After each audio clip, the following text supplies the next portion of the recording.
To what limit should a product be monetized? Video games are a particularly interesting case study in this regard. For many indie developers, they're often a form of artistic expression, a means of sharing unique visuals and stories that provide a transformative experience to their players. But for AAA studios and large conglomerates with multi-million-dollar budgets, games represent a return on investment, their success measured by player retention and engagement. Regardless of the philosophy, game development requires extensive time, technology, and resources to execute. It cannot sustain itself without making a profit.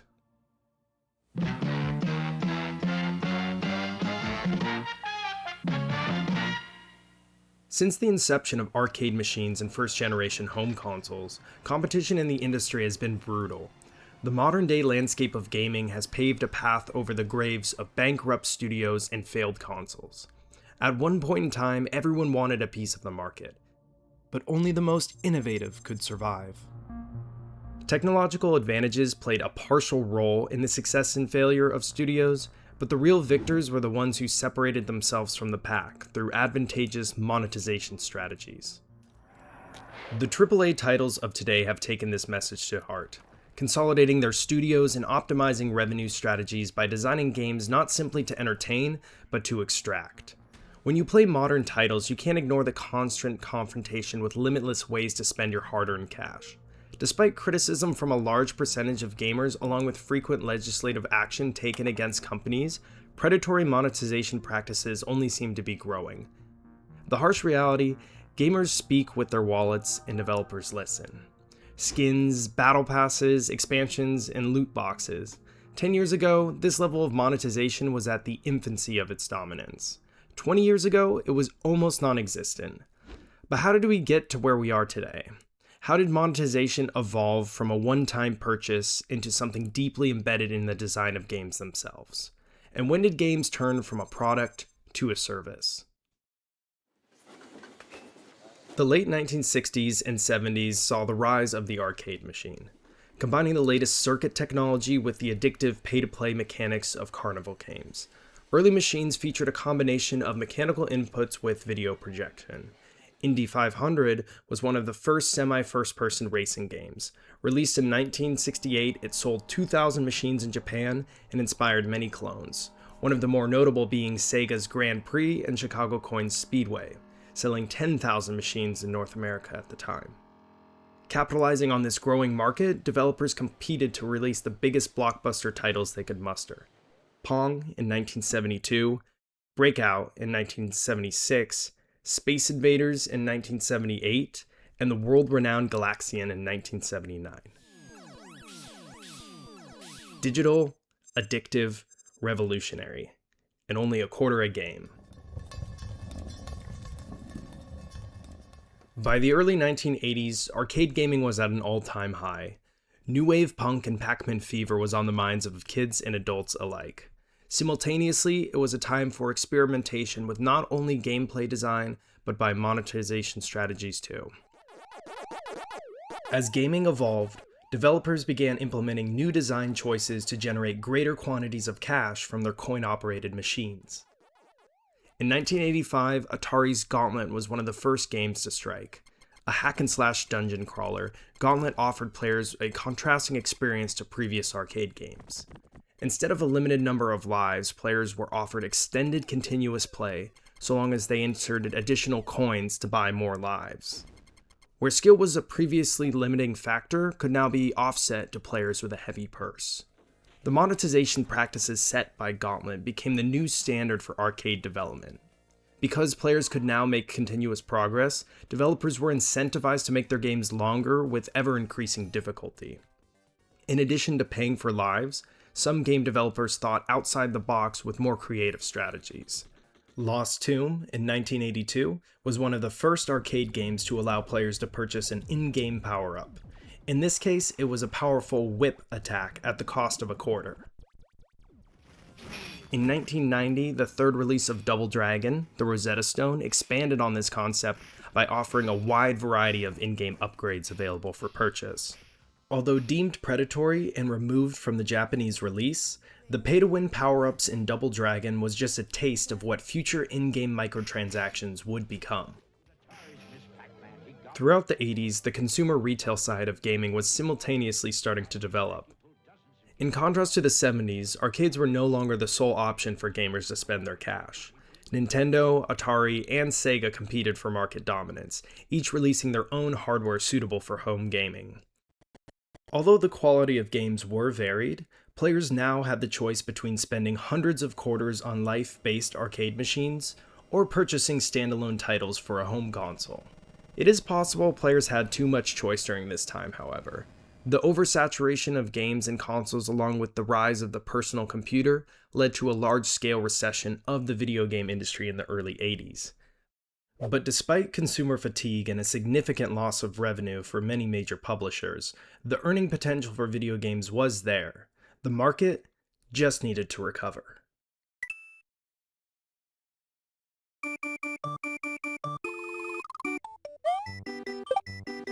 Sales steadily improved year by year until the early 1990s, where only a select established console manufacturers remained. With fewer consoles to develop for, video game production was streamlined and popularity rose alongside technological innovations. Graphic advancements in consoles and increases in PC processing power reached a point to where they could simulate semi-3D environments.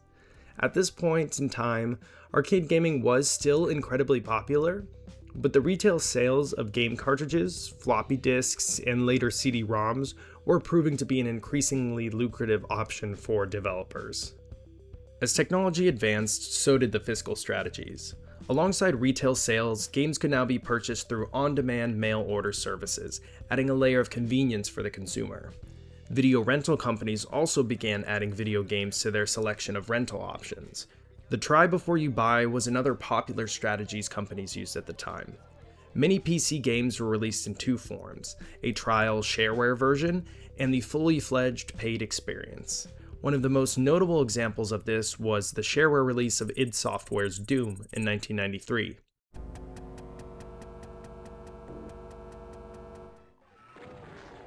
This trial version of the game took advantage of the growing internet usage of the time.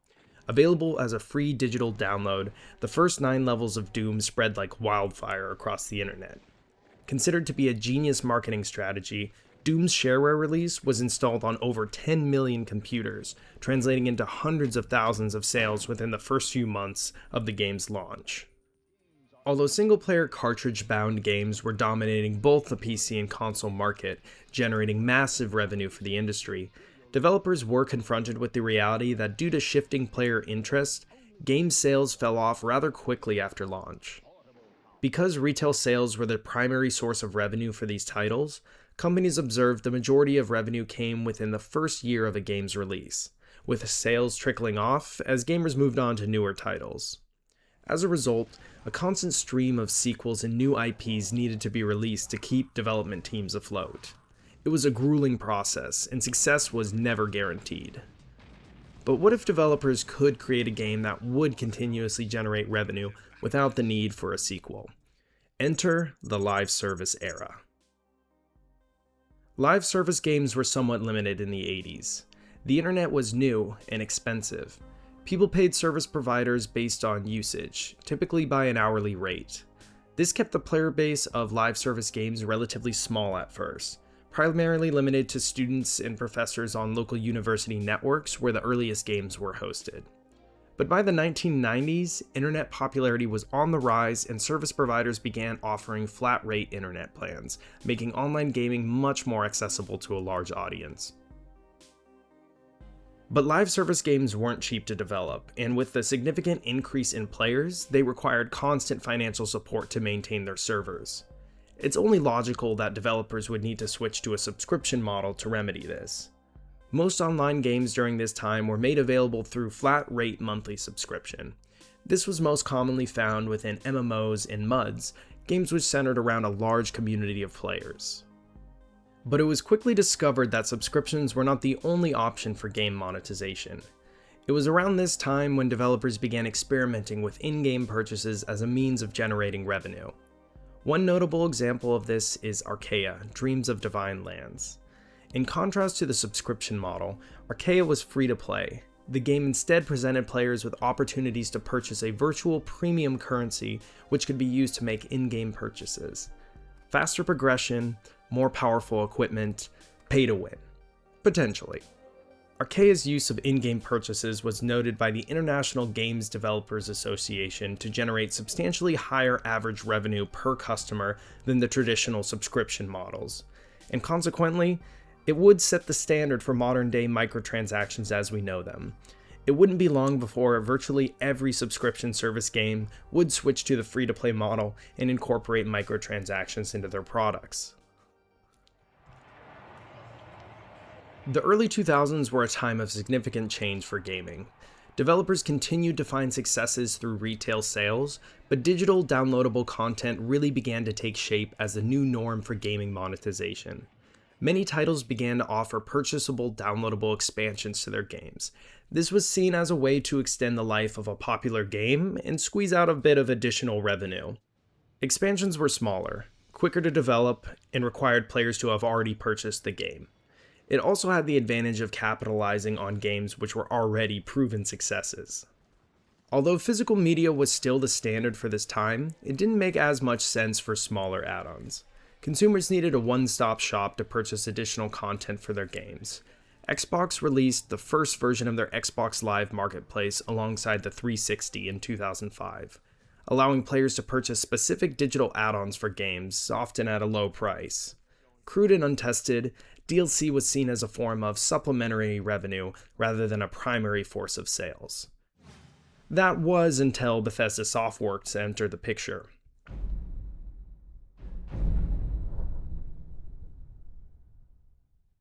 Reeling from the success of their latest open-world RPG, Oblivion, executive producer Todd Howard had a vision that would line the pockets of Bethesda through the form of micro-DLC. The product? Horse armor. Costing roughly $2.50 depending on your region, Bethesda released an add-on for Oblivion where players could now give armor to their horse. An understandable outrage was expressed by many fans of Bethesda. For those individuals, the horse armor add-on felt like a cheap way to milk loyal players for very little additional content. Content that was only added a few weeks after the game's original launch and could have very well been included for free as part of the original release. There were no new lands, no quests, just a cosmetic item for your horse. An item I might add you could very easily mod into the game if you had a PC, but console players were left scratching their heads. The negative feedback, however, fell on deaf ears. The horse armor sold by the millions, landing the add-on at a respectable 9th out of 10th place in the best-selling DLCs offered by Bethesda at the time. Who's laughing now? The success of Oblivion's horse armor did not go unnoticed by developers either. Xbox declared that DLC would be a main focus of Microsoft's strategy heading into the next-gen console war. Video game publisher Electronic Arts quickly followed in Bethesda's footsteps, introducing an online store in 2008 within The Sims 2, allowing players to make micro-purchases on in-game items, a strategy which would be present in the vast majority of EA titles going forward. Turning to another sphere of gaming, mobile games during this time were exploding in popularity. At first, the primary strategy of developers was reminiscent of the shareware models of the 1990s PC developers, releasing a free demo or light version alongside a 99-cent full experience. Many games found great success using this model, most notably Angry Birds. Angry Birds sold in the millions. Players could not get enough of the cute graphics and addicting gameplay loop. While they were one of the top grossing apps of this time, they had barely scratched the surface of their earnings potential. Taking inspiration from DLC add-ons and MMO in-game purchases, the first microtransaction was added in 2011, the Mighty Eagle. This was a purchasable item that would allow players to skip difficult levels. And while this did succeed in generating additional revenue from those players who had already purchased the game, it did nothing to attract new players to buy the game itself. For many potential players, the 99-cent price point was still a significant barrier to entry. And the only way to entice more players to make in-app purchases was to increase the player base itself. With future Angry Birds releases, the developers shifted toward the much more profitable free-to-play model, opting for an ad-based experience with increased in-app purchases. This strategy was so profitable, in fact, that they eventually removed the paid original title from the App Store in order to maximize the player base on their free-to-play versions. Another app to utilize in-app purchases to great success was Clash of Clans. Combining live service microtransaction strategies found in MMOs with the more accessible mobile game market, Clash would quickly rise to become one of the highest grossing apps of all time. The primary driving forces for players to make in-app purchases was competition and time. While not necessarily pay to win, Clash's competitive environment, alongside their deliberate design to lock progress behind hundreds of hours of playtime, gave a distinct advantage to players willing to enter their credit card details. The success of Clash of Clans proved under the right conditions, carefully crafted game design could place massive pressure on players to spend far greater amounts of money than the previous meta of single retail purchase strategies. By 2011, free-to-play mobile games had overtaken premium games and generated revenue. 75% of the top 100 grossing games in the App Store were free-to-play. But the most shocking part was, depending on the title, only 0.5 to 6% of players were making these in-app purchases. But despite this statistic, many development teams were able to achieve great success while receiving funding from such a small portion of the player base. It was clear by this point that microtransactions were not just a bonus, but an essential revenue stream developers needed to incorporate into their titles. Like it or not, microtransactions were here to stay. But how could they be further optimized to maximize revenue?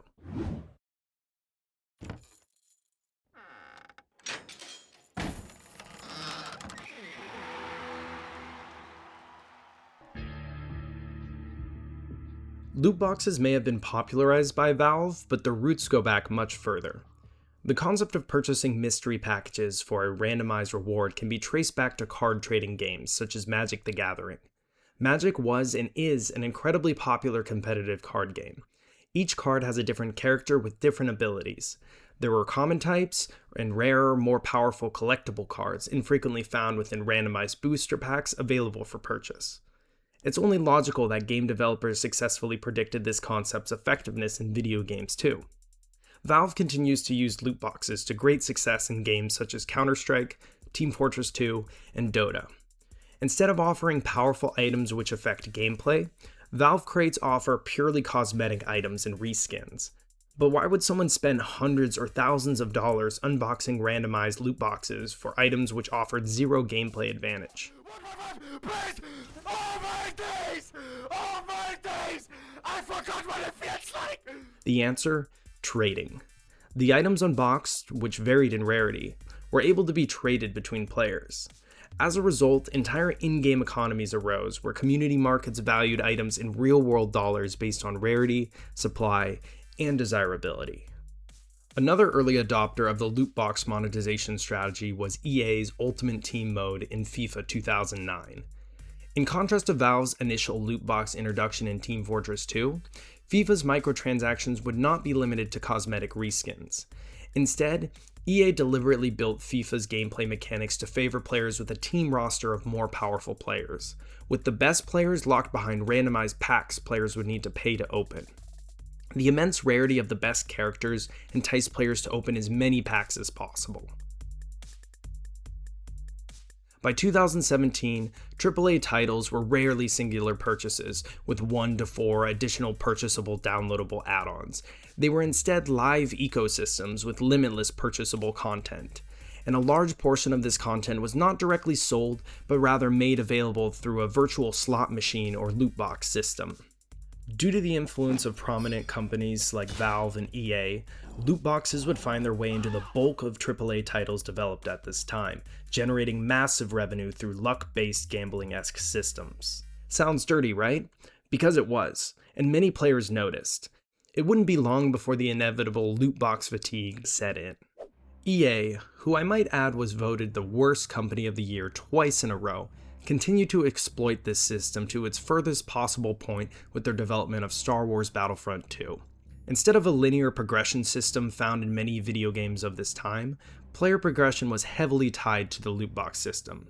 Players could earn experience used to purchase crates with randomized rewards, including characters, upgrades, and abilities. Many popular hero characters were also locked behind randomized crates.